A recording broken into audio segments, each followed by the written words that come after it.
ന്യൂസിലൂടെ കേൾക്കുന്ന കുറേ പ്രശ്നങ്ങൾ തിയേറ്ററുകളിൽ വന്ന ആളുകൾ സിനിമ കാണുന്നതിനെ ഒരു പരിധിവരെ ബാധിക്കുന്നുണ്ടെന്ന് തോന്നുന്നു. അപ്പൊ ഈ സിനിമയെ കുറിച്ച് എല്ലാവരും അറിയാനും ഈ സിനിമയെ കുറിച്ച് കൂടുതൽ സംസാരിക്കാനും ഇതൊരു അവസരമായി കണക്കാക്കണം.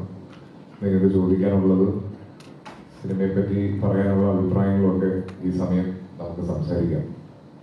ആരംഭിക്കാം. ഇപ്പം പടത്തിന്റെ ഒരുപാട് റിവ്യൂസ് ഒക്കെ ഇറങ്ങിയിട്ടുണ്ട്. അപ്പൊ അതിൽ എനിക്ക് പേരിൽ ഏറ്റവും കൂടുതൽ ഇഷ്ടപ്പെട്ട ഒരു കമന്റ് ആസിഫ് അലി ഇവിടെ തുടരും എന്നുള്ളൊരു കമന്റ് ആണ്. ഇപ്പൊ ബാക്ക് ടു ബാക്ക് സക്സസ് വന്നുകൊണ്ടിരിക്കുന്നു. അപ്പൊ അത് ഒരു പ്രഷറായിട്ട് തോന്നുന്നുണ്ടോ ഇപ്പം ഈ ഒരു അവസരത്തിൽ? അതൊരു പ്രഷറായിട്ട് ഒരിക്കലും തോന്നുന്നില്ല. സന്തോഷമുള്ള കാര്യം തന്നെയാണ്. ഞാൻ ഒരുപാട് ആഗ്രഹിച്ചാണ് എന്റെ സിനിമകൾ ആളുകൾ സംസാരിക്കുന്നതും സിനിമയ്ക്ക് നല്ല അഭിപ്രായം വരുന്നതും ഒക്കെ. അപ്പൊ അത് സംഭവിക്കുന്നതിൽ സന്തോഷം മാത്രമേ ഉള്ളൂ. അതൊരിക്കലും ഒരു പ്രശ്നമല്ല. പിന്നെ ഒരു ചലഞ്ചാണ് ഒരു പരിധി വരെ. ഇനി എപ്പോഴും ഈ മിനിമം സ്റ്റാൻഡേർഡ് മെയിൻറ്റെയിൻ ചെയ്യണം, ഈ ഒരു ലെവലിൽ കീപ്പ് ചെയ്യണം, ആളുകൾക്ക് ഇപ്പോൾ ഉള്ളൊരു വിശ്വാസം പോവാതെ നോക്കണം എന്നുള്ളത്. അപ്പൊ അതൊരു ചലഞ്ചായിട്ട് മാത്രമേ ഫീൽ ചെയ്യുന്നുള്ളൂ.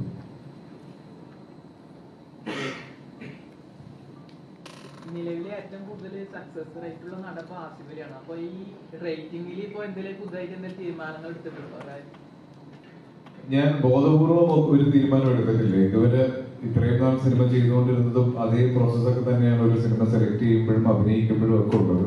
പക്ഷെ ഇത്രയും വർഷമായി ഇത്രയും സിനിമകൾ ചെയ്തതിന്റെ ഭാഗമായി ഞാൻ അറിയാതെ വന്നിട്ടുള്ള ഒരു ക്ലാരിറ്റി ആയിരിക്കാം ചിലപ്പം ഈ കഴിഞ്ഞ കുറെ നാളുകളായിട്ട് സെലക്ഷനിലും സിനിമകളിലും ഒക്കെ വന്നിട്ടുള്ള ഒരു വ്യത്യാസം. അപ്പൊ അത് നല്ല ഒരു മാറ്റമായിട്ട് തന്നെയാണ് എനിക്ക് ഫീൽ ചെയ്തിട്ടുള്ളത്. ഒരിക്കലും ഞാൻ ഈ തുടർ പരാജയങ്ങളുള്ള സമയത്ത് ഇതിനു വേണ്ടിയിട്ട് ഒരു ട്യൂഷൻ ക്ലാസ്സിന് പോവുകയോ ഒരു പുതിയതായ ഒരു തീരുമാനം എടുക്കുകയോ ഒന്നും ചെയ്തിട്ടില്ല. ഇതെല്ലാം ഇതിന്റെ ഭാഗമായിട്ട് തന്നെ വരുന്നതാണ്. പ്രവാസത്തേക്ക് ജോലി തേടി പോകുന്ന ചെറുപ്പക്കാരന്റെ കഥയാണ് ഇതിൽ കൂടുതലായിട്ട് നമുക്ക് ആദ്യം കാണുന്നത്. അപ്പൊ ഇതിന് വേണ്ടിയിട്ട് ആരെങ്കിലും റെഫറൻസ് ആയിട്ട് എടുത്തിട്ടുണ്ടായിരുന്നു? ഇമോഷൻ കണക്ട് ഒരുപാട് പേരുണ്ട്. എനിക്കൊക്കെ അറിയാവുന്ന ഇപ്പം എന്റെ കൂടെ സിനിമ അന്വേഷിച്ച് നടന്നവര്, എന്റെ സുഹൃത്തുക്കള്, കസിൻസ്, അങ്ങനെയൊക്കെ ഒരുപാട് പേരെ എനിക്ക് പേഴ്സണലി അറിയാം. അതല്ലാതെ നമ്മൾ ഈ പറയുന്ന പോലെ യുഎയിലൊക്കെ പോകുന്ന പല സമയത്തും അവിടെ കാണാൻ വരുന്നവരും ഫോട്ടോ എടുക്കാൻ വരുന്നവരും ഒക്കെ ആയിട്ട് ഒരുപാട് പേരായിട്ട് ഇന്ററാക്ട് ചെയ്യാൻ ഉള്ളൊരു അവസരം ഉണ്ടായിട്ടുണ്ട്. അപ്പൊ അതിൽ പല ആളുകളും സംസാരിക്കുന്നതും ഈ വിഷമങ്ങളൊക്കെ മറന്ന് നമ്മളെ കാണുമ്പോൾ സന്തോഷിക്കുന്നതും, ഇപ്പൊ ഈവൻ ഈ സിനിമ ഷൂട്ട് ചെയ്തുകൊണ്ടിരിക്കുന്ന അവസരത്തിൽ അവിടെ വരുമ്പോ നാട്ടിൽ നിന്ന് വന്ന ഒരു പരിചയക്കാരന്റെ കണ്ട സന്തോഷത്തോടെ ഞങ്ങൾ ട്രീറ്റ് ചെയ്ത ഒരുപാട് പേരുണ്ട്. അപ്പൊ അവരൊന്നും അങ്ങനെ അത്രയും സക്സസ്ഫുൾ ആയിട്ടുള്ളവരോ നമ്മൾ ഈ പറയുന്ന പോലെ ഒരു ഗൾഫുകാരന്റെ ആഡംബര ജീവിതം നയിക്കുന്നവരൊന്നും അല്ല. അവര് ഇവിടെ സ്ട്രഗിൾ ചെയ്തത് അതിനേക്കാൾ മുകളിൽ അവിടെ സ്ട്രഗിൾ ചെയ്യുന്നുണ്ട്. ഒരു ദിവസം രക്ഷപ്പെടാൻ പറ്റും, അല്ലെങ്കിൽ ഒരു ദിവസം തുടർച്ചയായി മോശം സിനിമകൾ ചെയ്തുകൊണ്ടിരുന്നപ്പോ എനിക്കുണ്ടായിരുന്ന അതേ വികാരത്തോടെ ജീവിതത്തെ കാണുന്ന ഒരുപാട് പ്രവാസികളെ നേരിട്ട് കണ്ടിട്ടുണ്ട്. അപ്പൊ അങ്ങനെയൊക്കെ ആയിരുന്നു എന്റെ റെഫറൻസ് ഉണ്ടായിരുന്നത്. പിന്നെ ഈ സ്ക്രിപ്റ്റിൽ അമീറിനെ പറ്റിയിട്ട് വളരെ കൃത്യമായിട്ട് എഴുതിയിട്ടുണ്ട്. അമീറിന്റെ ഓരോ ഇമോഷൻസും, അമീറിന്റെ ഓരോ പ്രശ്നങ്ങളും, അമീറിന്റെ പൈസക്കുള്ള അത്യാവശ്യവും, ഈ ആദ്യം കാണുന്ന സ്ട്രഗിളും എല്ലാം എഴുതിയിട്ടുണ്ട്. അതിന് ഒരുപക്ഷെ എനിക്ക് കിട്ടിയ റെഫറൻസുകളിൽ ഏറ്റവും വലുത് ഒരു പ്രവാസിയായ തിരക്കഥാകൃത്തും സംവിധായകനുമായ തമർ തന്ന റെഫറൻസ് തന്നെയാണ്. അപ്പോൾ തമറിനെ അറിയാവുന്നവരും അല്ലെങ്കിൽ തമർ അനുഭവിച്ചിട്ടുമായിട്ടുള്ള ഒരുപാട് കാര്യങ്ങൾ ഈ സിനിമയിലേക്ക് കൊണ്ടുവരാൻ പറ്റിയിട്ടുണ്ട്. അപ്പൊ അതിന് ഏറ്റവും വലിയ ഈ അമീറിന്റെ ക്യാരക്ടറിന്റെ ഏറ്റവും വലിയ റെഫറൻസ് ആ സ്ക്രിപ്റ്റിൽ തന്നെ ഉണ്ടായിരുന്നു. ജപ്പുവിലേക്ക് എത്തി വന്നത് നമ്മള് ഒഡീഷൻ വെച്ചിരുന്നു. നമ്മൾ ദുബായിൽ ഓഡീഷൻ ഉണ്ടായിരുന്നു, അതുപോലെ തന്നെ കൊച്ചിയിലും ഉണ്ടായിരുന്നു. ഏകദേശം 750 കുട്ടികളെ ഞങ്ങൾ ഇതിനായിട്ട് നേരിട്ട് കണ്ടിട്ടുണ്ടായിരുന്നു. അപ്പൊ അതിന് അങ്ങനെയാണ് ഇവരെ കണ്ടെത്തിയിട്ടുള്ളത്. കൂടുതലായിട്ടും ഹൈലൈറ്റ് നിൽക്കുന്നത് ഇവരുടെ കെമിസ്ട്രിയാണ്. അപ്പൊ ആദ്യം എങ്ങനെയാണ് അവരുടെ കെമിസ്ട്രി വർക്ക്ഔട്ട് ആകാനാണ് പുറത്തേക്ക് ഇവരുടെ ഐഡിയ എങ്ങനെയായിരുന്നു? ഒരു നമുക്ക് ഓഫ് സ്ക്രീൻ കെമിസ്ട്രി വർക്കായാലും അത് ബേസിക്കലി ആസിക്കാണെങ്കിൽ തന്നെ ആസിക്കൊക്കെ അറിയാം, ഇതൊരു ചെറിയ കുട്ടിയാണ്. അപ്പൊ സിനിമയുടേതായ ടെക്നിക്കാലിറ്റിയില്ല, ലൈറ്റ്, ക്യാമറ, സമയങ്ങൾ, നമ്മൾ പ്രത്യേകിച്ച് സിംഗ് സൗണ്ടിലാണ് ഈ സിനിമ ഷൂട്ട് ചെയ്തത്.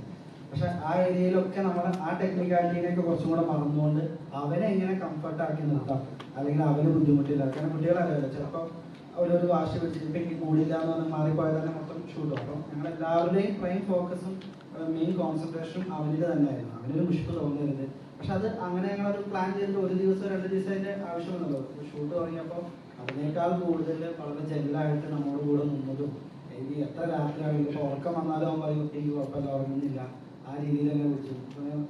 വളരെ പുലർച്ചൊക്കെ ഷൂട്ടുണ്ട്, എന്നാലും ഒന്ന് വിളിച്ചാൽ നമ്മൾ വരാൻ പോകാമെന്നിട്ട് അവൻ നമ്മുടെ കൂടെ നിൽക്കുകയാണ് ചെയ്തത്.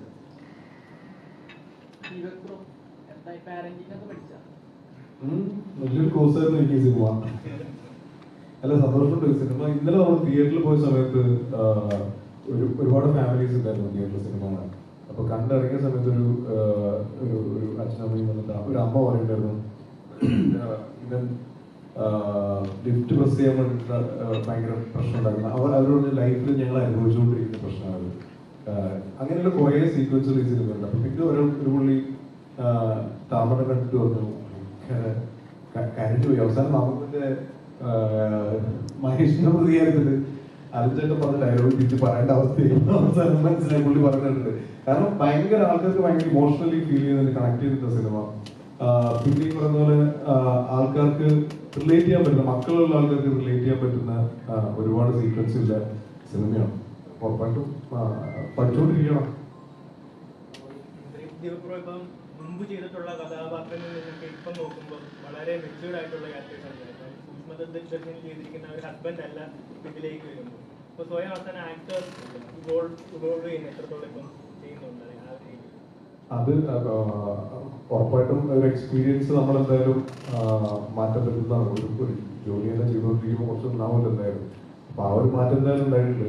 പിന്നെ ഓരോ ഡയറക്ടേഴ്സിനെ ഡിപ്പെൻഡ് ചെയ്തിരിക്കും. ഇപ്പൊ താമര പറഞ്ഞു തരുന്ന പോലെയല്ല MC ജിതിൻ പറഞ്ഞത്. അപ്പൊ ആ ഒരു വ്യത്യാസം എന്തായാലും സിനിമയിൽ ഉണ്ടാവും. പിന്നെ ഞാനായിട്ട് അങ്ങനെ ഭയങ്കര എഫേർട്ട് എടുത്ത് സ്വാഭാവികമായിട്ട് സംഭവിക്കുന്ന കുറച്ച് കാര്യങ്ങൾ അതിന് സംഭവിച്ചു വരുന്നുണ്ട്. പിന്നെ അതിലൊരു മോളായിരുന്നു, ഒരു മോനെ. ആസിഫ് ഈ സിനിമയ്ക്ക് വേണ്ടി ഒരുപാട് സ്ട്രഗിൾ ചെയ്തിട്ടുണ്ട്. ഡയറക്ടർ ഒരു ഫോട്ടോ സോഷ്യൽ മീഡിയയിൽ ചർച്ച ചെയ്തിട്ടുണ്ട്. അപ്പോൾ കേരളത്തിലെ ഷൂട്ട് അപേക്ഷിച്ച് ഗൾഫില് ഷൂട്ട് വന്നപ്പോൾ എത്രത്തോളം സ്ട്രഗിൾ ആയിരുന്നു ഈ സിനിമയ്ക്ക് വേണ്ടി ചെയ്തത്? അങ്ങനെ കേരളത്തിൽ നിന്ന് വ്യത്യസ്തമായിട്ട് അങ്ങനെ ഷൂട്ടിംഗ് ടൈമിലൊന്നും അങ്ങനെ ഫീൽ ചെയ്തിട്ടില്ല. എനിക്ക് തോന്നുന്നു കേരളത്തിലുള്ളതിനേക്കാൾ കൂടുതൽ ഷൂട്ടിംഗ് കാണാൻ ആളുകൾ വരുന്നത് ഇപ്പോൾ UAE ഷൂട്ട് ചെയ്യുമ്പോഴാണ്. പ്രത്യേകിച്ച് ഞാൻ പറഞ്ഞില്ലേ, ഇപ്പൊ ഇവിടെ സ്ഥിരമായി ഷൂട്ടിംഗ് കാണുന്നതും നമ്മളെല്ലാവരും സ്ഥിരമായിട്ട് കാണുന്നതുകൊണ്ട് ആളുകൾക്ക് അങ്ങനെ ഒരു എക്സൈറ്റ്മെന്റ് ഭീകരമായിട്ടൊന്നും തോന്നാറില്ല. പക്ഷെ ഇതുപോലെ ഔട്ട്സൈഡ് ഇന്ത്യ, പ്രത്യേകിച്ച് ഗൾഫിൽ ഷൂട്ട് ചെയ്യും, UAE ഷൂട്ട് ചെയ്യുന്ന സമയത്ത് നമുക്കറിയാവുന്ന ഒരുപാട് പ്രവാസികൾ, ഒരുപാട് മലയാളികളുള്ളൊരു സ്ഥലമാണ്. അപ്പൊ അവർക്ക് ഒരു നടൻ എന്നുള്ളതിനേക്കാൾ കൂടുതൽ നമുക്ക് പരിചയമുള്ള ഒരാൾ നാട്ടിൽ നിന്ന് വന്നിട്ടുണ്ടെന്നുള്ളൊരു സ്നേഹവും അടുപ്പവും ഫീൽ ചെയ്യുന്നതുകൊണ്ടാണ് അവിടെ കൂടുതൽ ആളുകൾ ഷൂട്ടിംഗ് കാണാൻ വരുന്നുണ്ട്. പ്രത്യേകിച്ച് ഇതിന്റെ നൈറ്റ് സീക്വൻസ് ഒക്കെ ഷൂട്ട് ചെയ്യുമ്പോൾ അവരുടെ ജോലി കഴിഞ്ഞ് വന്ന് വെളുക്കുവോളം ആ ഷൂട്ടിംഗ് കാണാൻ നിന്നിട്ടുണ്ട്. ഷൂട്ടിംഗ് കഴിഞ്ഞിട്ടാണ് ഞങ്ങളുടെ കൂടെ ഫോട്ടോ എടുക്കാനും സംസാരിക്കാനും ഒക്കെ നിന്നത്. പല സമയത്തും ഭക്ഷണം കൊണ്ടുവന്ന് തന്നിട്ടുണ്ട്, കുഞ്ഞു കുഞ്ഞു ഗിഫ്റ്റുകൾ കൊണ്ട് തന്നിട്ടുണ്ട്. അപ്പൊ അങ്ങനെ അതൊക്കെയായിരുന്നു എനിക്ക് ഇവിടുത്തെ ഒരു വ്യത്യാസം ഫീൽ ചെയ്തു. പിന്നെ ആ ഫോട്ടോയിൽ കാണുന്നതെന്ന് പറഞ്ഞാൽ നമ്മള് ഷൂട്ട് ചെയ്തത് ഡിസംബർ സമയത്താണ് UAE ഷൂട്ട് ചെയ്തത്. നമുക്ക് എപ്പോഴും ദുബായിനെ പറ്റിയും UAE പറ്റിയും പറയുമ്പോൾ ചൂടാണ് നമുക്ക് ഓർമ്മ വരുന്നതെങ്കിൽ ഈ സമയത്ത് ഒരു നവംബർ പകുതി മുതൽ ഓൾമോസ്റ്റ് ഒരു ഫെബ്രുവരി വരെയുള്ള അതിഭീകര തണുപ്പുണ്ട് UAE. അപ്പൊ ആ തണുപ്പത്താണ് ഷൂട്ട് ചെയ്തത്. അത് വെളുപ്പിന് ഒരു 2:30-3 മണി സമയത്താണ് ആ പെർട്ടിക്കുലർ സീൻ നമ്മൾ ഷൂട്ട് ചെയ്യുന്നത്. അപ്പോൾ അവിടെ ഒരു 12 നിലയുള്ള ഒരു കെട്ടിടത്തിന്റെ മുകളിലാണ് ഷൂട്ട് ചെയ്യുന്നത്. നല്ല തണുപ്പാണ്. അപ്പൊ അവിടെ എല്ലാവരും ഇതുപോലെ തന്നെയായിരുന്നു. ഞാൻ മാത്രമല്ല, എല്ലാവരും കിട്ടുന്ന ഏതെങ്കിലും ചൂട് കിട്ടാൻ സാധ്യതയുള്ള എല്ലാ പ്ലാനുകളും എല്ലാവരും ചെയ്തിട്ടുണ്ട്. പിന്നെ ഞാനങ്ങനെ കിടക്കുന്ന കണ്ടപ്പോൾ ഒരു യൂണിവേഴ്സിറ്റിയിൽ എടുത്തിട്ട ഫോട്ടോ ആണ്, അല്ലാതെ ഞാൻ മാത്രമല്ല അവിടെ അങ്ങനെ കിടന്നത്. പിന്നെ ഒരു ഷൂട്ടിങ്ങിന് വേണ്ടിയിട്ട് എല്ലാ രീതിയിലും സഹകരിക്കുക എന്ന് പറയുന്നത് നമുക്ക് എല്ലാവർക്കും സന്തോഷമുള്ള ഒരു കാര്യമാണ്. ഇപ്പൊ ഞാൻ ഒരു ഷോട്ട് കഴിഞ്ഞ് ഇവിടെ ഭയങ്കര തണുപ്പാണെന്ന് പറഞ്ഞ് ഈ 12 നില നടന്ന് താഴെ ഇറങ്ങി കാരവനിൽ പോയി ഇരുന്നിട്ട് ഷോട്ടിന് വിളിക്കുമ്പോൾ ഈ 12 നില വീണ്ടും നടന്ന് മേളിൽ കയറി വരുന്നത് എനിക്കും ഈ ഫുൾ ക്രൂവിനും ബുദ്ധിമുട്ടുണ്ടാവുന്ന ഒരു കാര്യമാണ്. അപ്പൊ ഞങ്ങള് കണ്ട ഒരു ടെമ്പററി ഷെൽട്ടറാണ് അത്. അപ്പൊ അത് ഭയങ്കര കാര്യമുള്ള കാര്യമൊന്നുമല്ല. നമ്മളെല്ലാ നടന്മാരും സിനിമയുടെ കൂടെ നിൽക്കാൻ ആഗ്രഹിക്കുന്ന എല്ലാ നടന്മാരും ചെയ്യുന്ന കുഞ്ഞു കുഞ്ഞു കാര്യങ്ങളാണ് അതെല്ലാം. നമ്മുടെ ഈ സിനിമ ഷൂട്ട് ചെയ്യുന്ന സമയത്തും എനിക്ക് കുറെ സാധനങ്ങൾ ഫീൽ ചെയ്തിട്ടുണ്ട്. അതിൽ എനിക്ക് എടുത്തു പറയുന്ന കുറെ സിനിമ, അതിൽ ഏറ്റവും നമുക്ക് ടച്ച് ചെയ്തത് ആസിഫ് ഹോട്ടലിൽ പോയിരുന്നിട്ട് ഒരു സീനുണ്ടല്ലോ. ആ ക്യാരക്ടർ ചെയ്ത ഹോട്ടലിൽ ഉണ്ടായിരുന്ന ആളല്ല, അത് അവിടെ ഉള്ള ആളെയാണോ നിങ്ങൾ എടുത്തത്? അത് വെറി വെളിയിൽ അതൊരു മലയാളത്തിലെ വളരെ ഒരുപാട് സിനിമകൾ ചെയ്തിട്ടുള്ള അവിടെ നിന്ന് തന്നെ പോയതിനു ശേഷം സെലക്ട് ചെയ്തോ കഥ എഴുതുമ്പോൾ സെലക്ട് ചെയ്തോ? ആക്ടറെ കുറിച്ചല്ലേ അതെ, അതെ. അതാണ് ഞാൻ പറയാൻ പോകുന്നത്. അത് ഗോപൻ ആടാട്ട് എന്ന് പറഞ്ഞ കേരളത്തിൽ തൃശ്ശൂരിലുള്ള വളരെ പോപ്പുലർ ആയിട്ടുള്ള ഡ്രാമ സിനിമ നടനാണ്. സ്പാനിഷ് മസാല, ബാറൂസ്, കുറെ സിനിമകൾ ചെയ്തിട്ടുള്ള ഒരുപാട് നാടകങ്ങളിലൊക്കെ ഉള്ള ഇതൊന്ന് കുറെ കാലം യൂറോപ്പിൽ നാടകമൊക്കെ ചെയ്തിരുന്ന ആളാണ്. അപ്പൊ നമ്മൾ ആ ക്യാരക്ടർ അത്തരം ഒരുപാട് ക്യാരക്ടർ ഉള്ള സ്ഥലമാണ് യൂറോപ്പ്. നമുക്ക് ഇഷ്ടംപോലെ അങ്ങനെയുള്ള ആളുകളെ കണ്ടിട്ടുണ്ട്. ഈവൻ ചില റെസ്റ്റോറൻറ്റിലൊക്കെ പോയാൽ വിസിറ്റ് വിസയിൽ വരികയും ഭക്ഷണം കഴിക്കാൻ പൈസ ഇല്ലാത്തവരാണെങ്കിൽ കഴിച്ചിട്ട് പോയാൽ മതി എന്ന് ഇവരുടെ ഒരുപാട് ഹോട്ടലുകളിൽ എഴുതി വെച്ചിട്ടുള്ള ഒരു യൂഷ്വൽ ചെയ്യണം. അത് ചെയ്യാൻ റൈറ്റ് ആയിട്ടുള്ള ഒരാളെ കണ്ടെത്തണം. ഒരു ഫ്രഷ് ആയിട്ട് ലുക്ക് വേണമെന്ന് ഞാൻ തൃശ്ശൂർ വന്നിട്ട് ആളെ നേരിട്ട് മീറ്റ് ചെയ്ത് ഓഡീഷൻ ചെയ്ത് കൊണ്ടുപോയിട്ടുള്ളതാണ്. ഇവിടെ വന്ന് തന്നെ സെലക്ട് ചെയ്ത് അവിടെ നിന്നുള്ള ആളുകൾ എടുക്കണ്ടെന്ന് തീരുമാനിച്ചിട്ടുള്ളത്. അവിടെ ചിലപ്പോൾ ഗൾഫിൽ സിനിമ എടുക്കുമ്പോൾ അവിടെ നിന്ന് കുറെ ആളുകളുണ്ട്. അല്ല, ഇതില് ഒരുപാട് പേരുണ്ട് കേട്ടോ. ഈ പറയുന്ന പോലെ സിനിമയിലെ നാടകത്തിലൊക്കെ അഭിനയിക്കണമെന്നോ ഒരു നടനാണെന്നോ ആഗ്രഹിച്ച് നാട്ടിൽ സ്ട്രഗിൾ ചെയ്ത് ജീവിക്കാൻ കഴിവില്ലാതെ ദുബായിൽ ജോലിക്ക് പോയ ആളുകളുണ്ട്. അപ്പൊ അതിൽ നിന്ന് നമുക്ക് പറ്റുന്ന നമ്മുടെ പേഴ്സണലി അറിയാവുന്ന ഒരുപാട് പേര് നമ്മുടെ ഈ സിനിമയിലേക്ക് ഭാഗമാക്കിയിട്ടുണ്ട്. പിന്നെ എപ്പോഴും നമ്മുടെ പ്രൈം ഫോക്കസ് ഈ വ്യക്തി ഈ ക്യാരക്ടറിന് മാച്ച് ആവുള്ളൂ. ദുബായിൽ ഒരാളുണ്ട് എന്ന് അയാളെ ഉപയോഗിക്കാം, അങ്ങനെ ഒരു പരിപാടിയില്ല. കാരണം ഇതൊരു ഗോപേട്ടന് 2 ദിവസത്തേക്കാണ്. അപ്പൊ ഇവിടുന്ന് കൊണ്ടുപോകുന്നതും തിരിച്ചു. പിന്നെ അദ്ദേഹത്തിന് നല്ല പ്രായമുണ്ട്. അപ്പൊ ആൾക്ക് അതിന്റെ കൺസേൺ ഒക്കെ ഉണ്ടായിരുന്നു. പക്ഷെ അത് അന്നൊരാൾ ചെയ്താലാണ് അത് നന്നാവുക എന്നുള്ളൊരു ചിന്തയും അപ്പൊ അത് പുള്ളിയോട് പറയുകയും ചെയ്തപ്പോൾ പുള്ളി അതിന് വില്ലിങ്ങാണ്. പിന്നെ നേരത്തെ ചോദിച്ച പോലെ ആ കുട്ടിയെ എങ്ങനെ കണ്ടെത്തിയെന്ന് വെച്ചു. അപ്പൊ എനിക്കറിയാം ഇപ്പൊ നാട്ടിലൊക്കെ ഒഡീഷൻ എന്ന് പറയുന്നത് എപ്പോഴും ഒരു മാർക്കറ്റിംഗ് പരിപാടിയാണ്, അല്ലെങ്കിൽ അത് പ്രഹസനമാണ് എന്നൊക്കെ പറഞ്ഞിട്ട് അതിനെതിരെ ഒരുപാട് സംസാരിക്കാം. പക്ഷെ എൻ്റെ 1001 ഓണങ്ങളാണെങ്കിലും ഇതുപോലെ കുറേ പേര് ഒഡീഷൻ ചെയ്തിട്ടാണ് അതിലെ 12 പേരെയും പുതിയത് കിട്ടുക. അപ്പൊ ഇതിലെ ജപ്പുവിനെ കിട്ടുക എന്നുള്ളതും നമ്മളുടെ ആവശ്യമാണ്. അപ്പൊ ഒഡീഷനുകൾ അത്ര മോശമായിട്ടുള്ള കാര്യമല്ല. അത് ജെന്യൂനായിട്ട് അത് സിനിമയ്ക്ക് വേണ്ടി ഒരാളെ റൈറ്റ് ആളെ കിട്ടാൻ വേണ്ടിയിട്ട് എടുക്കുന്ന എഫേർട്ടിലൂടെ. അപ്പോൾ ഒഡീഷൻ എന്ന് കേൾക്കുമ്പോൾ അത് മുഖം തിരിക്കേണ്ടതോ അല്ലെങ്കിൽ അതിന്റെ പേര് ചിലപ്പോൾ ആരെങ്കിലും മാർക്കറ്റിംഗ് പരിപാടികൾ ചെയ്യുന്നുണ്ടോ. പക്ഷെ ജെന്യൂൻ ആയിട്ടുള്ള ഒഡീഷൻ പാഷനായിട്ടായിട്ടുള്ള ആൾക്കാർ പോയി അറ്റൻഡ് ചെയ്യണം. അപ്പോഴാണ് നമുക്ക് വേണ്ട റൈറ്റ് ആൾക്കാരെ നമുക്ക് കണ്ടെത്താൻ പറ്റുന്നത്. തമറിന്റെ ജീവിതത്തിൽ, തമർ ഗൾഫിൽ ഒത്തിരി നാളുണ്ട്, തമറിന്റെ ജീവിതത്തിലുള്ള ഒരു അനുഭവം ഈ സിനിമയിൽ ഏതായിരുന്നു? ഭക്ഷണം എന്താ എപ്പോഴും പറയുന്നല്ലോ, ഭക്ഷണവും മറ്റേ തമർ തീയും ഉണ്ടല്ലോ. അത് ഞാൻ ഗൾഫിൽ കുറേ കാലമായിട്ട് ചെയ്യുന്നു. പിന്നെ ഒരു പർട്ടിക്കുലർ പീരീഡില് ഞാൻ അവിടെ പോയിട്ട് ഈ ഡെലിവറി ജോലി ചെയ്തിട്ടുണ്ട്. ഈ പറഞ്ഞ പോലെ ബൈക്കിൽ പോവുകയും അപ്പോൾ അതിൽ ആസിക്ക നമുക്കറിയാം ബൈക്കിൽ പോകുമ്പോഴൊക്കെ നമുക്ക് എപ്പോഴും നമ്മൾ ആ സോങ്ങിനൊക്കെ ഹോപ്പ് സോങ്ങാണ്, അത് പ്രതീക്ഷയാണ്. കാരണം ഗൾഫ് അങ്ങനത്തെ ഒരു സ്ഥലമാണ്. വളരെ ബേസിക്കിൽ നിന്ന് നമ്മളിപ്പോൾ വിസിറ്റിൽ പോയാൽ പോലും ചിലപ്പോൾ അത് സ്വപ്നം വിളയുന്ന മണ്ണെന്ന് പറഞ്ഞ പോലെ നമുക്ക് ഭയങ്കര ചേഞ്ച് കൊണ്ടുവരും. അപ്പോൾ അതുപോലെ ഈ ഡെലിവറി ഒക്കെ ഞാൻ ചെയ്തിട്ടുണ്ട്. അപ്പോൾ ആ പാട്ട് കണ്ടാൽ അതിലൊരു ഈവൻ അത് ഭയങ്കര ടഫായിട്ട് തരും. ചില സമയത്ത് ചൂടത്തൊക്കെ ഡെലിവറി ചെയ്യാന്നുള്ളതൊക്കെ ഇച്ചിരി പാടുള്ള കാര്യം. പക്ഷെ എന്നാലും മുഖത്ത് ഒരു പുഞ്ചിരി ഉണ്ടാവും. അതായത് നാളെ ഞാൻ നന്നാവും എന്നുള്ള ഇത്. അപ്പൊ ആ ഡെലിവറി പരിപാടിയാണ് ഞാൻ എൻ്റെ ലൈഫിൽ. പിന്നെ ബാക്കിയുള്ള കുറെ ഇൻസിഡൻസ് കേട്ടതും അല്ലെങ്കിൽ അറിഞ്ഞതുമായിട്ടുള്ള അവിടെയുള്ള ജീവിതങ്ങളൊക്കെ തന്നെയാണ്. അത് എല്ലാം ഡയറക്റ്റ് എക്സ്പീരിയൻസ് എല്ലാം മാത്രം. ഈ ആസിഫിന് ഈ സിനിമ കണ്ടതിന് ശേഷം ഷൂട്ടിംഗ് സമയത്തും ഒരു കണ്ണു നിറഞ്ഞൊരു സിറ്റുവേഷൻ ഉണ്ട്. സിനിമ മോനെ ചേർത്ത് പിടിക്കും, വൈഫിനെ കണ്ടു. പക്ഷെ ഷൂട്ടിംഗ് സമയത്ത് അങ്ങനെ ഒരു ഫീൽ ഉണ്ടായ സീൻ ഏതായിരുന്നു? ഷൂട്ടിംഗ് സമയത്ത് എനിക്ക് തോന്നുന്നു ആ ഉമ്മയെ പറ്റി പറയുന്ന സീനാണ് ഞാൻ എപ്പോഴും എൻ്റെ സംവിധായകരോട് പറയും, എനിക്ക് ഏതെങ്കിലും സീൻ എടുക്കാൻ പോകുന്നതിന് മുന്നേ എന്നെ പേടിപ്പിക്കരുതെന്ന് പറയും. അപ്പൊ നമ്മൾ ഈ സീക്വൻസ് എടുക്കുന്നതിന്റെ തലേന്ന് വന്നിട്ട് നമ്മൾ അധികം നാളെയാണ് കേട്ടോ മറ്റേ സീൻ എടുക്കുന്നത് എന്ന് പറയാം. അപ്പൊ ഞാൻ അതുവരെ എനിക്കൊരു കുഴപ്പമില്ലായിരുന്നു, ഞാൻ ഒന്നും പേടിച്ച്. അപ്പൊ ഞാൻ പറഞ്ഞു നാളെ എടുക്കാൻ പറ്റില്ല. അത് ഞങ്ങൾ എന്നിട്ട് അവിടെ പോയി അത് ഒരു ഈവനിങ് ലൈറ്റിലാണ് ആ സീൻ ഷൂട്ട് ചെയ്തിരിക്കുന്നത്. അത് കുറച്ച് നമ്മൾ യൂഷ്വലി സീൻസ് എടുക്കുന്ന സ്ഥലത്ത് നിന്ന് കുറച്ച് ട്രാവൽ ചെയ്ത് പോകണം. അപ്പൊ അവിടെ ചെന്ന് കഴിഞ്ഞപ്പോ ഞാനൊന്ന് പാനിക്കായി അല്ലെ, പാനിക്കായിട്ട് ഞങ്ങൾ അന്ന് ആ സീൻ ഷൂട്ട് ചെയ്യാതെ തിരിച്ചു വന്നു. അപ്പൊ അത് ചെയ്യുന്ന സമയത്ത് അപ്പൊ എനിക്കും ഭയങ്കര ആഗ്രഹം ഉണ്ടായിരുന്നു. തമറിന് ആ സീൻ ഭയങ്കര പെർട്ടിക്കുലർ ആയിരുന്നു, എവിടെയോ ഭയങ്കര കണക്ഷൻ തമറിനുണ്ടായിരുന്നു. അത് ഇതിന്റെ ഫസ്റ്റ് നരേഷൻ മുതലുണ്ട്. അപ്പൊ അതൊന്ന് അതിനൊരു സ്പെഷ്യൽ ആയിരിക്കണം. അത് ആ സിനിമയിലും ആ സ്ക്രീൻ പ്ലേയിലും ആ പോർഷൻ ഇച്ചിരി ഇമ്പോർട്ടൻസ് ഉള്ളതാണ്. ബേസിക്കലി അവരുടെ ക്യാരക്ടർ രജിസ്റ്റർ ആവുന്ന ഒരു സ്ഥലമാണ്. അപ്പൊ അങ്ങനെയൊക്കെ വരുന്നതുകൊണ്ട് അതിന് വേണ്ടിയിട്ട് കുറച്ച് എക്സ്ട്രാ എഫേർട്ട് എടുത്തിരുന്നു. അത് ചെയ്തതും വളരെ ജെന്യുവൻ ആയിട്ട് തന്നെയായിരുന്നു. അപ്പൊ അത് പെർഫോം ചെയ്യുന്ന സമയത്ത് കണ്ണു പറഞ്ഞിട്ടുണ്ട്, സ്വാധീനം കണ്ടു പറഞ്ഞിട്ടുണ്ട്. എനിക്ക് കിട്ടിയ ഏറ്റവും വലിയ ഫീഡ്ബാക്ക് അതായിരുന്നു. നമ്മളൊരു ആക്ടറിന്റെ കൂടെ പെർഫോം ചെയ്തുകൊണ്ടിരിക്കുമ്പോൾ ഇത് ഓപ്പോസിറ്റ് നിൽക്കുന്ന ആൾക്ക് കിട്ടണം എന്നുള്ളത്. നമ്മൾ റിഹേഴ്സൽ ചെയ്തതും പ്ലാൻ ചെയ്തതിൽ നിന്നും ഒക്കെ വ്യത്യസ്തമായിരുന്നു. ടേക്കിന്റെ ടൈമിലും ഉണ്ടായിരുന്ന പെർഫോമൻസും അതിന് കിട്ടിയ റിയാക്ഷനും. സ്വാതി ഒരു മിനിറ്റ് എന്നെ തന്നെ നോക്കി നിന്നു. അപ്പൊ അത് എനിക്ക് ഭയങ്കര കോൺഫിഡൻസ് തന്നു. അതാണ് ആ സീൻ ശരിക്കും അത്രയും ഭംഗിയായത്. നിലവിൽ സിനിമയിൽ ഇപ്പൊ നേരത്തെ തുടക്കത്തിൽ പറഞ്ഞ പോലെ ഇപ്പോഴത്തെ യുദ്ധവും കാര്യങ്ങളൊക്കെ ആയതുകൊണ്ട് ആളുകൾ പ്രേക്ഷകർ എത്തുന്നില്ല എന്നുള്ളത് വാസ്തവമാണ്. എങ്കിൽ ചില സിനിമയ്ക്ക് വേണ്ടത്ര പോലെ നമുക്ക് ആളുകൾ എത്താതെ വരുന്നു, നമുക്ക് സ്വാഭാവികമായിട്ടും ഒരു വിഷമം ഉണ്ടാവും. ഈ സിനിമ മൊത്തം ഇമോഷൻ ടച്ചിൽ പോകുന്നു.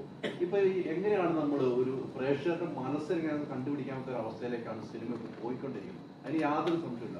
ഞാനൊക്കെ ഭയങ്കരമായിട്ട് ഇഷ്ടപ്പെട്ട ഒരു സിനിമയാണ്. അത് ഇഷ്ടപ്പെട്ട ഒത്തിരി ആളുകളുണ്ട് ആ സിനിമ. പക്ഷെ ആളുകളിലേക്ക് അങ്ങനെ എത്തുന്നില്ലേ എന്നൊരു സംശയം എനിക്ക് സ്വയം തോന്നിയതാണല്ലോ. അങ്ങനെ വല്ലതും തോന്നുന്നുണ്ടോ? സ്വാഭാവികമായിട്ടും ഇത്തരത്തിലൊരു സിനിമ ഇപ്പൊ പേഴ്സണലി ഞാനാണെങ്കിലും സിനിമ കാണാൻ പോകുമ്പോ പ്രത്യേകിച്ച് ഈ വെക്കേഷൻ സീസണിൽ ഒരു മാസ് എന്റർടൈനർ, ഒരു തിയേറ്റർ എന്റർടൈൻമെന്റ് സിനിമ കാണാനായിരിക്കും നമ്മൾ പ്രിഫർ ചെയ്യുക. ഇപ്പൊ ഈ സിനിമയെ കുറിച്ച് കൂടുതൽ ആളുകൾ അറിയുന്നുണ്ട്. ഇപ്പൊ ഇന്നലെ വൈകുന്നേരം മുതൽ തിയേറ്റർ വിസിറ്റ് ചെയ്യുമ്പോൾ നമുക്ക് കിട്ടിയൊരു പോസിറ്റീവ് ഫീഡ്ബാക്ക് അതാണ്. ഇന്നലെ വൈകുന്നേരം മുതൽ ഭയങ്കര ട്രെമൻഡസ് ആയ ഒരു ചേഞ്ച് മൊത്തത്തിൽ തിയേറ്ററിലും ടിക്കറ്റ് ബുക്കിങ്ങിനും ഒക്കെ വന്നിട്ടുണ്ട്. ആളുകൾ സോഷ്യൽ മീഡിയയിൽ എഴുതുന്നതിന് ഭയങ്കരമായിട്ട് നമ്മൾ ഒരു രീതിയിലുള്ള പെയ്ഡ് പ്രൊമോഷൻസും ഇല്ലാതെ തന്നെ ഈ സിനിമയെ കുറിച്ച് ആളുകൾ പറയുന്നുണ്ട്. പ്രത്യേകിച്ച് ഈ ഫാമിലി വാട്സ്ആപ്പ് ഗ്രൂപ്പുകളിൽ ഇപ്പൊ ഞാൻ ഏറ്റവും കൂടുതൽ തിയേറ്റർ വിസിറ്റ് ചെയ്യുമ്പോൾ ഞാൻ റിക്വസ്റ്റ് ചെയ്യുന്ന ഒരു കാര്യം അതാണ്. അപ്പോൾ അങ്ങനെയുള്ള ഒരു കാര്യങ്ങളൊക്കെ കാണാൻ തുടങ്ങി. കണ്ടവർ ഈ സിനിമയെ പറ്റി സംസാരിക്കാൻ തുടങ്ങി. എനിക്ക് എന്റെ കരിയറിൽ തന്നെ ഒരുപാട് നല്ല ഫീഡ്ബാക്ക് കിട്ടിയിട്ടുള്ള സിനിമകളെല്ലാം വിജയിച്ചത് ഈ പോസിറ്റീവായിട്ടുള്ള മൗത്ത് പബ്ലിസിറ്റിയിലൂടെയാണ്, ഫാമിലീസ് ഏറ്റെടുക്കുമ്പോഴാണ്. അപ്പൊ തീർച്ചയായിട്ടും തുടരും പോലെ ഒരു സിനിമ കാണാൻ ഞാൻ ഉൾപ്പെടെ ആദ്യത്തെ 3 ദിവസം ടിക്കറ്റ് ബുക്ക് ചെയ്തിട്ട് കിട്ടാതിരുന്ന സിനിമയാണ് തുടരും. അപ്പൊ അത്തരത്തിലൊരു സിനിമയാണ് നമ്മൾ വെക്കേഷനിൽ പ്രിഫർ ചെയ്യുക. അപ്പൊ അതിനുശേഷം രണ്ടാമത്തെ ചോയ്സ് ആയിട്ട് ഉറപ്പായിട്ടും സർക്കിട്ട് എന്ന് പറയുന്ന ഒരു സിനിമ ഇപ്പൊ അതിലേക്ക് എത്തിയിട്ടുണ്ട്. ഈ പറഞ്ഞ പോലെ ഇന്നും ഒക്കെ ആയപ്പോൾ നമ്മൾ ഇപ്പൊ ഇന്ന് വനിതയിൽ പോയി ഇവിടെ ഫോറം മോണിൽ പോകുന്നു. അപ്പൊ അവിടെയൊക്കെ നമുക്ക് കാണാൻ കഴിയുന്നത് ഫാമിലിയാണ്. ഫാമിലി വരുമ്പോൾ എല്ലാവരും ഒരുമിച്ച് വരുന്നു. അപ്പൊ എല്ലാവർക്കും ഒരുമിച്ച് കാണാൻ പറ്റുന്ന ഒരു സിനിമയാണ്. മക്കളുള്ളവര്, മക്കളെ വളർത്തിയിട്ടുള്ളവര്, അവരൊക്കെയാണ് ഈ സിനിമയെ കുറിച്ച് സംസാരിക്കുന്നത്. അപ്പൊ അത് തീർച്ചയായിട്ടും ഇതിന് ഒരു സമയം കൊടുക്കണം ഈ സിനിമയ്ക്ക് ആളുകൾക്ക് വന്ന് കാണാനുള്ളത്. അപ്പൊ എനിക്കത് ഒരു പോസിറ്റീവായിട്ട് തന്നെ തോന്നുന്നു. ആ സമയം കൊടുക്കാൻ തിയേറ്ററുകാരോട് സഹായിക്കും. തീർച്ചയായിട്ടും തിയേറ്റർ നമ്മുടെ മലയാളത്തില് തിയേറ്റേഴ്സിന്റെ ഒരു ജഡ്ജ്മെന്റ് അടിപൊളിയാണ്. കാര്യം അവർക്ക് ഒരു സിനിമ കണ്ടു കഴിഞ്ഞാൽ ആദ്യത്തെ ദിവസം ഷോ കഴിയുമ്പോൾ തന്നെ അവർക്ക് അറിയാം ഒരു സിനിമ കയറി വരുമോ ഇല്ലയോ എന്നുള്ളത്. അങ്ങനെ അവർക്ക് പോസിറ്റീവായിട്ട് തോന്നിയിട്ടുള്ള എല്ലാ സിനിമയ്ക്കും തിയേറ്ററുകാർ സമയം കൊടുത്തിട്ടുണ്ട്. നമുക്ക് ഈ കഴിഞ്ഞ വർഷം പ്രത്യേകിച്ച് നമുക്ക് നോക്കിയാൽ അറിയാം പല സിനിമകളും. ഇപ്പൊ കിഷ്കിന്ധകാണ്ഡം ആദ്യത്തെ 3 ദിവസം, ആദ്യത്തെ 2 ദിവസം വളരെ ആവറേജ് ആയിട്ട് പോയി. ആ സമയത്തൊക്കെ എന്നെ വിളിച്ച തിയേറ്റർ ഓണേഴ്സ് എല്ലാവരും പറഞ്ഞ ആ സിനിമ നോക്കൂ, ഈ സിനിമ കയറി വരും. ആ ഒരു ഫീഡ്ബാക്ക് തന്നെ എനിക്കിപ്പോ ആ ഒരു കോൺഫിഡൻസ് എല്ലാ തിയേറ്റേഴ്സും തരുന്നുണ്ട്. അപ്പൊ ആ ഒരു പ്രതീക്ഷ തീർച്ചയായിട്ടും ഉണ്ട്, ഈ സിനിമ കയറി വരിക തന്നെ ചെയ്യും. രണ്ട് കൈകളാണ് സിനിമയിലെ തന്നെ ഐക്കോണിക് ആയിട്ടുള്ള സീനിന്റെ റിസംബ്ലൻസ് ആണ്. അപ്പൊ ആരുടെ ഐഡിയ ആണ് ഈ ടൈറ്റിൽ ഇങ്ങനെ സംഭവം കിട്ടാവുന്നത്? സംവിധായകന്റെ ഐഡിയ തന്നെയാണ് അത്. ആ സ്ക്രിപ്റ്റ് സിനിമ കണ്ടവർക്കറിയാം, സിനിമ കാണാൻ പോകുന്നവർക്ക് അതൊരു ക്യൂരിയോസിറ്റി ആയിട്ട് ഞങ്ങൾ വിട്ടുതരുന്നു. അതെന്തുകൊണ്ടാണ് ആ 2 കൈകൾ കൂട്ടി ഇരിക്കുന്നത് പോസ്റ്റർ ഡിസൈൻ എന്നുള്ളത് തിയേറ്ററിൽ പോയിട്ട് തന്നെ അറിയാം.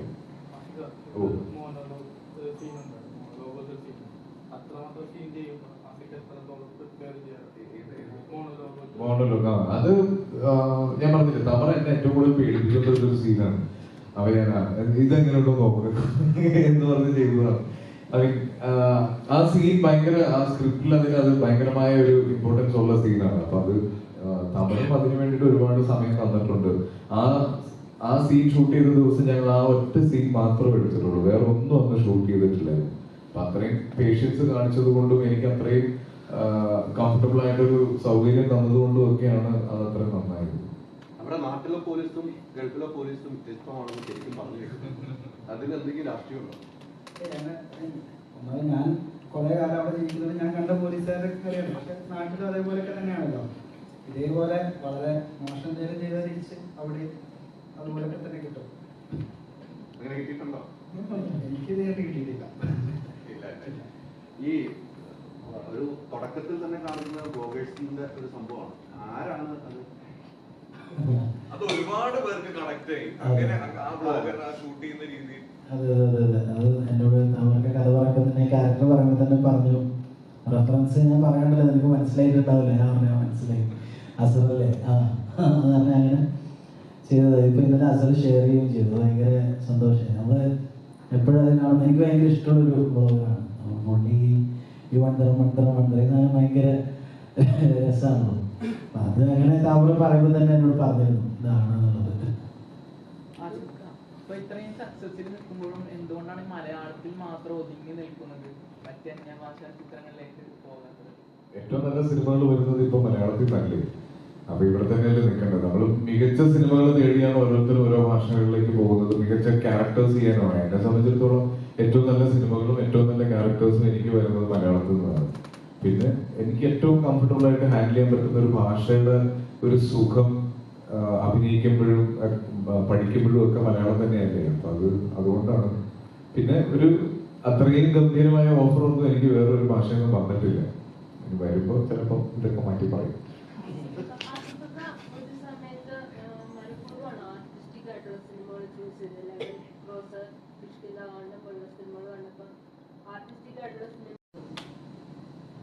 ഞാൻ സിനിമയായിട്ട് കൺസിഡർ ചെയ്തിട്ടുള്ളൂ. എനിക്കിങ്ങനെ ആർട്ടിസ്റ്റിക് കൊമേഴ്ഷ്യൽ ഒന്നുമില്ല.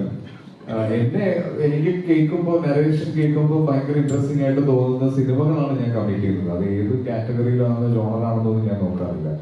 പിന്നെ ചില ക്യാരക്ടേഴ്സ് ചെയ്യണം എന്നുണ്ട്. അതുകൊണ്ടാണ് ഞാൻ ഈ അടുത്ത് പറയാൻ തുടങ്ങിയത് എനിക്ക് കുറച്ച് മാസമായിട്ടുള്ള തിയേറ്റർ എന്റർടൈൻമെന്റ് കിട്ടുന്ന രീതിയിലുള്ള ചില സൂപ്പർ ഒരു ലാർജർ ദാൻ ലൈഫ് ക്യാരക്ടേഴ്സ് ചെയ്യണം എന്ന് പറഞ്ഞാൽ അത് സിനിമയ്ക്ക് ഞാൻ ഒരിക്കലും അങ്ങനെ ഒരു ക്ലാസിഫിക്കേഷൻ വെച്ച് സെലക്ട് ചെയ്യാറില്ല. എന്നെ സംബന്ധിച്ചിടത്തോളം സിനിമയാണ് അത്, ഏത് രീതിയിലാണെങ്കിലും സിനിമയാണ്. ഒറ്റയ്ക്ക് വഴിവെട്ടി വന്നവനാണെന്ന് പറയുന്നത് ഇഷ്ടമല്ല എന്നുള്ളത് പോസ്റ്റർ കറങ്ങുന്നു. ആ ഒരു രീതി ഒറ്റയ്ക്ക് വഴിവെട്ടി വന്നവനല്ല എന്ന് ഉറപ്പിക്കാൻ ആസിഫിന് പറയാൻ, ഒറ്റയ്ക്ക് തന്നെ വന്നവനാണെന്ന് നമുക്കൊക്കെ അറിയാം. ഒറ്റയ്ക്ക് ഒരു സിനിമാ കുടുംബത്തിൽ നിന്ന് വന്നവരാണല്ല. സിനിമ എന്നൊരു സ്വപ്നമായിട്ട് കൊച്ചിയിലേക്ക് വന്ന് ഒരു ചാനലിൽ കയറി അങ്ങനെ സിനിമയിലേക്ക് വന്നതാണ്. ആ ഒരു ടാഗ് ലൈൻ വേണ്ട എന്ന് വെക്കാനുള്ള കാരണം എനിക്ക് ഒരിക്കലും ഒരു കാര്യത്തിലേക്ക് എത്താൻ പറ്റുമെന്ന് എനിക്കുള്ള ഒരു കോൺഫിഡൻസ് ഇല്ല. എന്നെ സപ്പോർട്ട് ചെയ്യുന്ന ഒരുപാട് പേരുണ്ട്. ഇപ്പൊ ഓൺലൈൻ മീഡിയ നിങ്ങളെല്ലാവരും സപ്പോർട്ട് എന്റെ ലൈഫിൽ വളരെ ഇമ്പോർട്ടന്റ് ആണ്. ഞാൻ എന്റെ സിനിമകൾ ഇപ്പോൾ എന്റെ ആദ്യത്തെ സിനിമ തന്ന ശ്യാം സർ, എന്റെ സിബി സർ, അപ്പൊ അങ്ങനെ എന്റെ കൂടെ അഭിനയിച്ചവര്, അങ്ങനെ ഗൈഡ് ചെയ്ത് ഒരുപാട് പേരില്ലേ ലൈഫിൽ. അപ്പൊ ഒരിക്കലും അത് ഇന്ന് ഞാൻ നിൽക്കുന്ന അല്ലെങ്കിൽ ഇന്ന് ഞാൻ അനുഭവിക്കുന്ന ഒരു പ്രിവിലേജും ഞാൻ ഒറ്റയ്ക്ക് ഉണ്ടാക്കിയതാന്ന് പറയുന്നതിൽ അർത്ഥമില്ല. അത് മാത്രമാണ്, അല്ലാതെ ഞാൻ വേറെ ഒരു രീതിയിൽ അത് വളച്ചൊടിച്ചതല്ല. ഞാൻ എപ്പോഴും വിശ്വസിക്കുന്ന ഒരു കാര്യമാണ്, ഒരു നടൻ നന്നായി പെർഫോം ചെയ്യണമെങ്കിൽ അതിന് നല്ലൊരു സ്ക്രിപ്റ്റ് വേണം, നല്ലൊരു സംവിധായകൻ വേണം, നല്ലൊരു നിർമ്മാതാവ് വേണം. സിനിമ വിജയിച്ചു കഴിഞ്ഞാൽ അത് ഞാൻ കാരണമാണ് ആ സിനിമ വിജയിച്ചതെന്ന് പറയുന്നതിന്റെ അത് എന്തർത്ഥമാണുള്ളത്?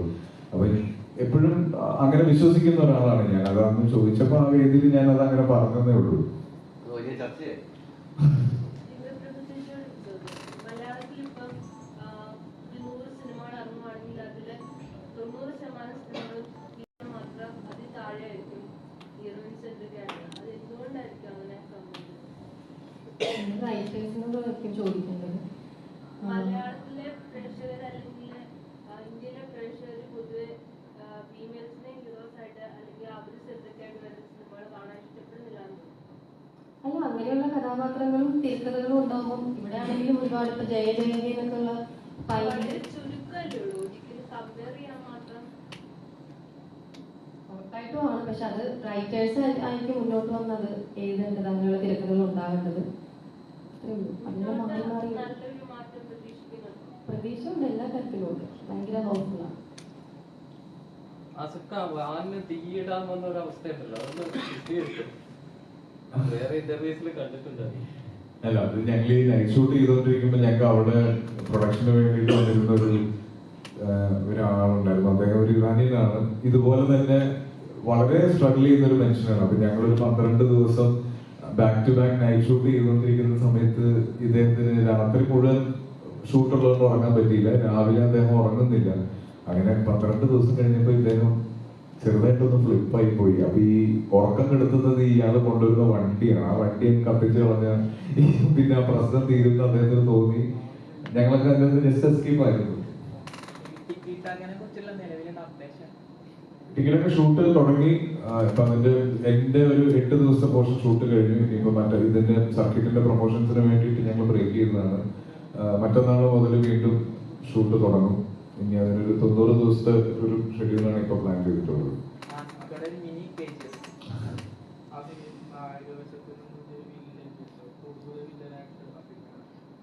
വില്ലൻ ചെയ്യാം. നല്ല ക്യാരക്ടേഴ്സ് ഒന്നും ഉറപ്പായിട്ടും ചെയ്യാം. പക്ഷെ അത് എന്തുകൊണ്ടാണെന്നും എങ്ങനെയുള്ളതാണെന്നും ഒക്കെ ആ സ്ക്രിപ്റ്റിൽ കൃത്യമായ ഒരു ജഡ്ജ്മെന്റ് തരുന്ന രീതിയിലാണെങ്കിൽ ഉറപ്പായിട്ടും ചെയ്യും. എനിക്ക് അങ്ങനെ ഹീറോ തന്നെ ചെയ്യുന്ന ഞാൻ ഇതുവരെ വാശി പിടിച്ചിട്ടില്ല. അപ്പൊ നല്ല ക്യാരക്ടേഴ്സ് കിട്ടുവാണെങ്കിൽ ഉറപ്പായിട്ടും ഈ ഗോവിന്ദ് പോലെയുള്ള ക്യാരക്ടേഴ്സ് ചെയ്യുന്നതിൽ സന്തോഷമുണ്ട്. ഈ സിനിമയിൽ നമുക്ക് പൊതുവെ കാണുന്ന ഒരു അമ്മയുടെ ഒരു സിറ്റുവേഷൻ, ജോലി ഭാരം കൂടിയ ഒരമ്മയാണ്. വീട്ടിലേക്ക് വരുമ്പോൾ മോനെ കൂട്ടിയിടുന്ന ഒരു അവസ്ഥ. ഇങ്ങനത്തെ ഒരു അവസ്ഥ കണ്ട് ഈ സിനിമ കണ്ടതിന് ശേഷം ഇങ്ങനത്തെ ഫ്രണ്ട്സുകൾ ഉണ്ടായിട്ടുണ്ടോ? അങ്ങനെ ആരെങ്കിലും വിളിച്ചിട്ടുണ്ടോ? ഇത് ദിവ്യ ചെയ്ത ക്യാരക്ടർ ഞങ്ങൾക്ക് ഇങ്ങനെ ജോലി ഭാരമുണ്ട് ഇങ്ങനെ കൊണ്ടുവന്ന് ആരെങ്കിലും വിളിച്ചിട്ടോ? ഒരുപാട് കോഴ്സ് വന്നു. എന്റെ കൂടെ പഠിച്ച എന്റെ കോളേജ് മേറ്റ്സ് ആണല്ലോ, അവരൊക്കെ കല്യാണം ചെയ്യുന്ന കുട്ടികളുണ്ട്. അപ്പൊ എന്റെ പേഴ്സണലി ഉള്ള ഫ്രണ്ട്സ് വിളിച്ചിട്ടുണ്ട്. അല്ലാണ്ട് UAE ഉള്ള എന്റെ ചേച്ചി അവിടെ സെറ്റിൽഡ് ആണ്. അപ്പം ഭയങ്കര റിലേറ്റബിൾ ആണ് അവിടെ. ഈ പറഞ്ഞ പോലെ സ്ട്രേഞ്ചേഴ്സ് ആയിട്ടുള്ള ആൾക്കാരും പേരൻസ് ആയിട്ടുള്ളവർ ഈ പറഞ്ഞ പോലെ കുട്ടീനെ അടച്ചിട്ട് പോകുന്ന അങ്ങനെ ഒരു സിസ്റ്റം അവിടെ ഉണ്ട്. അപ്പം അവർക്കൊക്കെ ഭയങ്കര റിലേറ്റബിൾ ആയിട്ട് തോന്നിയിട്ടുണ്ട്. സോ ആസ് എൻ ആക്ടർ ഞാൻ ഈ ഒരു മീറ്ററിലുള്ള കഥാപാത്രം ഞാൻ ചെയ്തിട്ടുണ്ടാവും. പക്ഷെ ഈ ഒരു കുട്ടിയുടെ അമ്മയായിട്ടുള്ള ഒരു കഥാപാത്രം, ആ ഒരു എലമെന്റ് എനിക്ക് ഇതിലൊരു എക്സ്ട്രാ ആണ്. ഫസ്റ്റ് ടൈം ആണ് ഇത്തരത്തിലുള്ള ഒരു ക്യാരക്ടർ ഞാൻ ചെയ്യുന്നത്.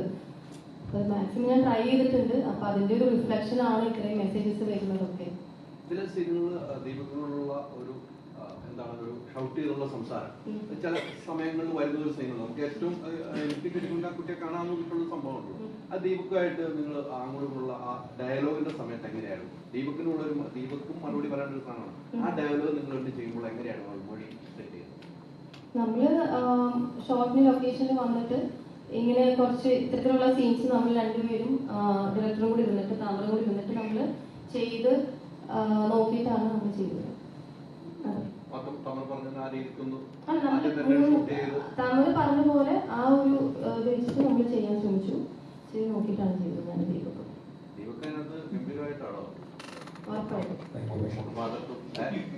എക്സ്പ്രഷനിൽ തന്നെ ഉണ്ടായിരുന്നല്ല, ദുഃഖങ്ങളുണ്ട് താനും, എന്നാൽ പറയാനും പറ്റില്ല. ആ രീതിക്ക് എനിക്ക് സിനിമ അത്രയ്ക്ക് ഇഷ്ടപ്പെട്ടോണ്ട് എനിക്ക് തോന്നി.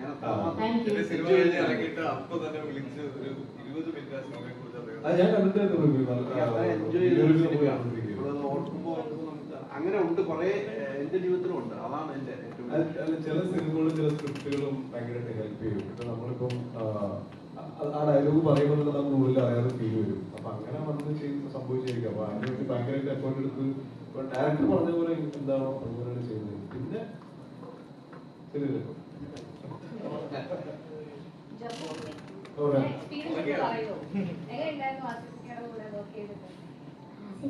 മാത്രമല്ല എല്ലാവരോടുള്ള എക്സ്പീരിയൻസ്.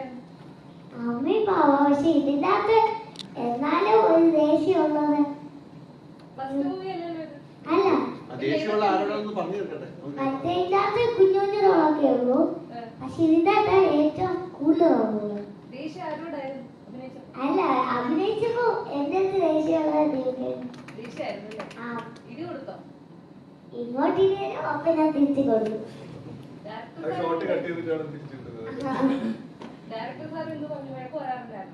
ഇല്ല, തെറ്റേടൊന്നും ഒന്നും പറയൂല.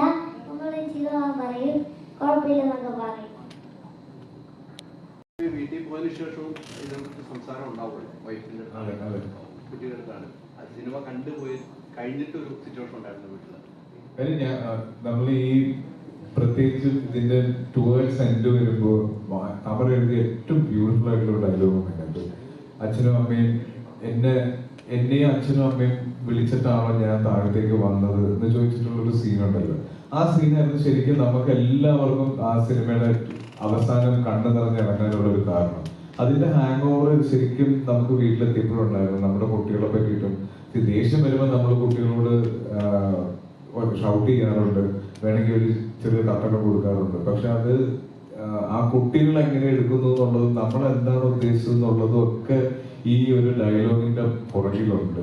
നമ്മൾ ശരിക്കും ആഗ്രഹിച്ചിട്ടാണ് ഇവർ ഭൂമിയിലേക്ക് വന്നതെന്നും ഇവര് നമുക്ക് കിട്ടിയ ഒരു ഗിഫ്റ്റ് ആണെന്നും ഒക്കെ ഉള്ളത്. അപ്പൊ അതൊക്കെ ആയിരുന്നു ശരിക്കും സിനിമ കഴിഞ്ഞ് പോയപ്പോൾ ഞങ്ങൾക്ക് എല്ലാവർക്കും മനസ്സിലുണ്ടായിരുന്നത്. പിന്നെ ഇതിലെ പല സീക്വൻസ് ഇപ്പം എനിക്കറിയാവുന്ന പല വീടുകളിലും കുട്ടികളുടെ പ്ലേലിസ്റ്റിലേക്ക് ജപ്പു സോങ് കയറി, ജപ്പുവിന്റെ കുസൃതികൾ കയറി, മാവിന്റെ മറ്റേ ഇഡ്ലിമാവ് പൊട്ടിച്ച് അടുക്കളയിൽ ഒഴിക്കുന്ന ഒരുപാട് കുട്ടികളുടെ ഫോട്ടോ അയച്ചു തരാൻ തുടങ്ങിയിട്ടുണ്ട്. അപ്പൊ ഈ സിനിമ കണ്ടു കഴിഞ്ഞിട്ട് പ്രത്യേകിച്ച് ജപ്പുവിന്റെ കുസൃതിയും ജപ്പുവിന്റെ വീട്ടിലെ അവസ്ഥയും ജപ്പുവിന്റെ വീട്ടുകാര് ട്രീറ്റ് ചെയ്യുന്ന രീതിയും ഒക്കെ എല്ലാ വീടുകളിലും സംസാരമായി തുടങ്ങിയിട്ടുണ്ട്. ഇത് കുട്ടിയുടെ പേരൻസിനടുത്ത് സംസാരിച്ചിട്ടുണ്ടായിരുന്നു. ഈ ഇത്തരത്തിൽ ക്യാരക്ടറാണ് പറഞ്ഞിട്ടുണ്ടാവും. അപ്പൊ ഈ കുട്ടിയെ കുറിച്ച് പേരൻസ് പറഞ്ഞു, സിനിമയ്ക്ക് വരുന്നതിന് മുമ്പ് സെലക്ഷൻ പേരൻസ് പറഞ്ഞിട്ടുണ്ടായിരുന്നു. ഒർഹാന്റെ പാരന്റ്സ് ഇല്ല, അവരോട് ഇതാണ് കഥ എന്നുള്ള കാര്യം മാത്രമാണ് പറഞ്ഞിട്ടുണ്ടായിരുന്നത്. പക്ഷെ ത്രൂ ഔട്ടുള്ളതാണ്. പിന്നെ അതിന് കൂടുതൽ മറ്റു സൈഡിലൊക്കെയാണ് നമ്മൾ കൂടുതൽ എക്സ്പെക്ട് ചെയ്യുന്നത്. 40 ദിവസം ഉണ്ടാവും, ഇന്ത്യയിലായിരിക്കും, ഇന്നലെ ഞങ്ങളുടെ കൂടെ ഉണ്ടാവണം, രാത്രിയും പകലും ഷൂട്ടൊക്കെ ഉണ്ടാവും. അത്തരത്തിലുള്ള രീതിയിലാണ് അവരിങ്ങനെ സിനിമയുടെ ഭാഗമാവുന്നതിൽ സന്തോഷത്തിലായിരുന്നു. ഇത്തരം ഒരു ക്യാരക്ടറാണ് മോൻ ചെയ്യേണ്ടത്. അല്ല, അത് അതിന്റെ ബേസിക് എന്താണെന്നുള്ളത് പറഞ്ഞു കൊടുത്തിട്ടുണ്ട്. പക്ഷെ അവരുമായിട്ട് ചലഞ്ചായിട്ടാണ് ഏറ്റെടുത്തത്. അവരത് എങ്ങനെ ചെയ്യുന്നു. അതല്ല, എടുത്തു പറയേണ്ട കാര്യം, ഷൂട്ട് നടക്കുമ്പോൾ ഞാൻ മോണിറ്ററിന്റെ ബാക്കിലുണ്ടാവും. എന്റെ തൊട്ട് ബാക്കിലായിട്ട് എപ്പോഴും അവന്റെ ഉപ്പയോ ഉമ്മയോ ഉണ്ടാവും. എന്നിട്ട് ഞാൻ ഇടയ്ക്ക് തിരിഞ്ഞു നോക്കുമ്പോൾ എന്നെക്കാൾ ടെൻഷൻ അവരിങ്ങനെ നോക്കുകയും ഇവൻ ചെയ്യുന്നത് അല്ലാണ്ട് അങ്ങനെ ഞങ്ങളെ കൂടെ തന്നെ ഉണ്ടായിരുന്നു. ഞങ്ങൾ ക്രൂ മെമ്പേഴ്സ് പോലെ ഞങ്ങളെ കൂടെ നിന്നിട്ട് അവരുടെ സപ്പോർട്ടും കൂടെയാണ് ഇത് ചെയ്തത്. അതില്ലാതെ നമുക്ക് ചെയ്യാൻ പറ്റില്ല. അത് അങ്ങനെ ഉണ്ടായിരുന്നതാണ്.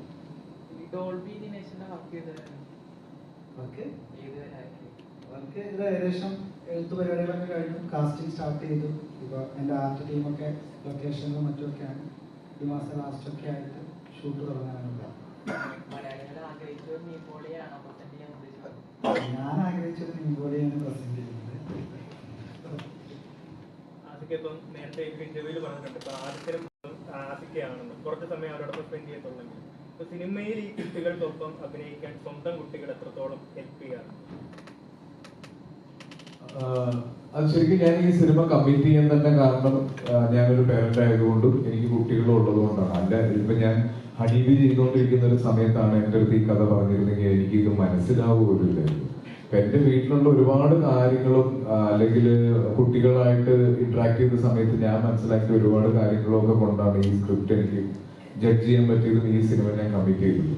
ജപ്പുവിനോടുള്ള ഓൺ സ്ക്രീനിലും ഓഫ് സ്ക്രീനിലുമുള്ള എൻ്റെ കെമിസ്ട്രിക്ക് ഒരു പരിധി വരെ ഈ പ്രായത്തിലുള്ള ഒരു കുട്ടി എനിക്കുള്ളത് കൊണ്ട് തന്നെയാണ്. ഇവരെ എങ്ങനെ ഡീൽ ചെയ്യണമെന്നും എത്രത്തോളം ക്ഷമ വേണം എന്നുള്ളതും ഇവരെങ്ങനെയാണ് ചിന്തിക്കുന്നതെന്നും ഒക്കെ മനസ്സിലാക്കാൻ ശ്രമിക്കുന്നതുകൊണ്ടാണ് ആ ഒരു കെമിസ്ട്രി ഫീൽ ചെയ്യുന്നത്. അപ്പൊ അത് ശരിക്കും ചോദിച്ച പോലെ കുട്ടികൾ അതും ഹൈയും ആയിട്ടുള്ള എൻ്റെ ഒരു റിലേഷൻ തന്നെയാണ്. ജപ്പുവിന് ഏറ്റവും നമ്മൾ എടുത്തു പറയേണ്ടത് ഇവൻ ഒർഹാൻ ഈ ക്യാരക്ടറിലേക്ക് വന്നത് കൊണ്ട് മാത്രം വ്യത്യസ്തമായ കുറെ സീക്വൻസസ് ഉണ്ട്. പ്രത്യേകിച്ച് കുസൃതി കാണിക്കുന്ന ഏരിയയിൽ നമ്മൾ എഴുതിയിട്ടുള്ള ഒരു കുട്ടിയെ നമ്മളെ മനസ്സിൽ സങ്കല്പിച്ച് എഴുതിയിട്ടുള്ളതിൽ നിന്ന് ഒരുപാട് പുതിയ കാര്യങ്ങളിലേക്ക് കൊണ്ടുവരാൻ ഒർഹാൻ വന്നതുകൊണ്ട് പറ്റി. ഇവന് ഉള്ള കുറെ ടാലൻസ് ഉണ്ട്. അപ്പൊ അത് പല സമയത്തും ഇപ്പം ദിവ്യ ഭക്ഷണം കൊടുക്കുന്ന സമയത്ത് ഇവന് സോഫയിൽ കൂടെ കുത്തിമറിഞ്ഞു പോകുന്നതും ഓടി വന്ന് പുറകെ ചാടുന്നതും ആ ട്രോളിയിൽ സൂപ്പർ മാർക്കറ്റിൽ കൂടെ ഓടി വന്ന് ഇത് തട്ടിയിടുന്നതും അതൊക്കെ എനിക്ക് തോന്നുന്നു വേറൊരു കുട്ടിയാണെങ്കിൽ നമ്മൾ ചിലപ്പോൾ അത് ട്രെയിൻ ചെയ്യിപ്പിക്കേണ്ടതൊക്കെ വരും. ഇത് നമുക്ക് ഒർഹാൻ ആയതുകൊണ്ട് മാത്രം കിട്ടിയ കുറെ അഡ്വാൻറ്റേജസ് ആയിരുന്നു. അതുകൊണ്ടാണ് ആ സീൻസ് എല്ലാം ഒരു പുതുമ ഫീൽ ചെയ്തതും ആൾക്കാർക്ക് അതിനോടൊരു അട്രാക്ഷൻ തോന്നിയതും. പിന്നെ 38 ദിവസമാണ് നമ്മളിത് ചാർട്ട് ചെയ്തിരുന്നത്. 38+ എന്നുള്ള രീതിയിലായിരുന്നു ചാർട്ട് ചെയ്തത്. കാര്യം ഉറപ്പായിട്ടും ഒരു 8 വയസ്സുള്ള കുട്ടിയെ കൊണ്ട് ഒരു ത്രൂ ഔട്ട് സിനിമ ഷൂട്ട് ചെയ്യുമ്പോൾ എല്ലാ ദിവസവും ഒന്നും നമുക്ക് ഷൂട്ട് ചെയ്യാൻ പറ്റൂല എന്ന് വിചാരിച്ചിട്ടാണ് സിനിമ ഷൂട്ടിംഗ് ആരംഭിച്ചത്. പക്ഷെ 35 ദിവസം കൊണ്ട് ഈ സിനിമയുടെ ഷൂട്ടിംഗ് കംപ്ലീറ്റ് ആയത് ഈ മെടുക്കാൻ കാരണമാണ്.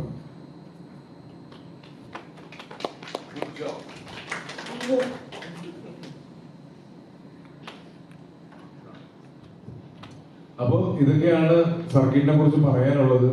വീണ്ടും റിക്വസ്റ്റ് ചെയ്യുന്നു, നമുക്കറിയാം തിയേറ്റേഴ്സിൽ സിനിമ കാണാൻ ആളുകൾ വരണമെങ്കിൽ ഈ സിനിമയെ കുറിച്ച് കൂടുതൽ ആളുകളിലേക്ക് എത്തണം. അപ്പൊ അതിന് നിങ്ങളാണ് സഹായിക്കേണ്ടത്. ഇപ്പൊ TV തുറന്നു കഴിഞ്ഞാൽ നമ്മള് ഒരു ഫുട്ബോൾ മാച്ച് കാണുന്ന പോലെ, ഒരു ക്രിക്കറ്റ് മാച്ച് കാണുന്നത് പോലെയുള്ള കമന്ററിയാണ് കഴിഞ്ഞൊരു 5-6 ദിവസമായിട്ട് നമ്മൾ കണ്ടുകൊണ്ടിരിക്കുന്നത്. സാധാരണക്കാരെല്ലാവരും കുറച്ച് പാനിക്കാണ്. ജീവിതത്തിനെ പറ്റി, മുന്നോട്ടുള്ള ലൈഫിനെ പറ്റി ആൾക്കാർ ഒന്ന് പേടിയോട് കൂടിയുള്ള ഒരു കൺസേൺ എല്ലാവരുടെ മനസ്സിൽ വന്നു തുടങ്ങിയിട്ടുണ്ട്. അപ്പോൾ ഒന്ന് റിലാക്സ് ചെയ്യാൻ പുറത്തേക്ക് ഇറങ്ങുമ്പോൾ ഒരു എന്റർടൈൻമെന്റിന്റെ ഭാഗമായിട്ട് സിനിമ എപ്പോഴും നിങ്ങളുടെ മുന്നിലുണ്ട്. തിയേറ്റേഴ്സിൽ നല്ല സിനിമകൾ ഓടുന്നുണ്ട്. ഈ സീസണിൽ ഇറങ്ങിയ എല്ലാ സിനിമകളെ കുറിച്ചും മികച്ച അഭിപ്രായങ്ങളുണ്ട്. ഇനി വരേണ്ടത് പ്രേക്ഷകരാണ്.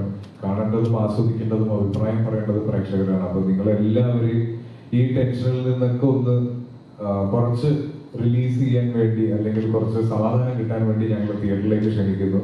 വരിക, കാണുക, വിജയിപ്പിക്കുക. Thank U.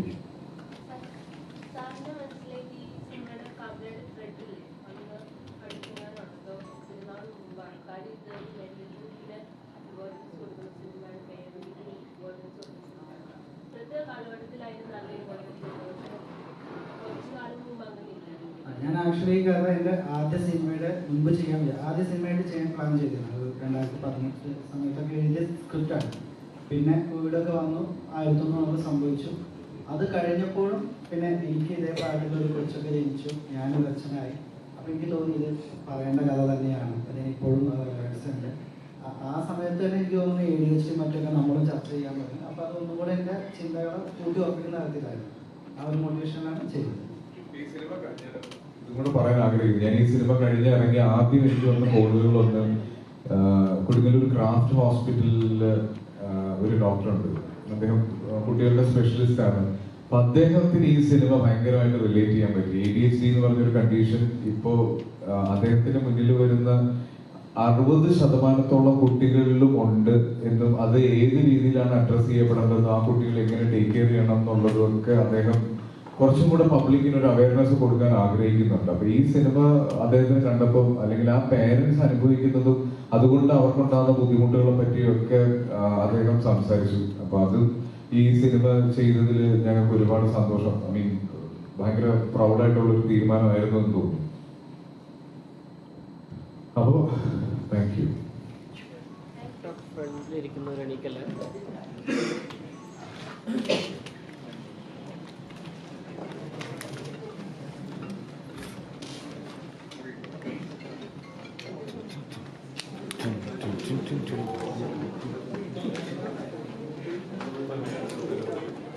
Ini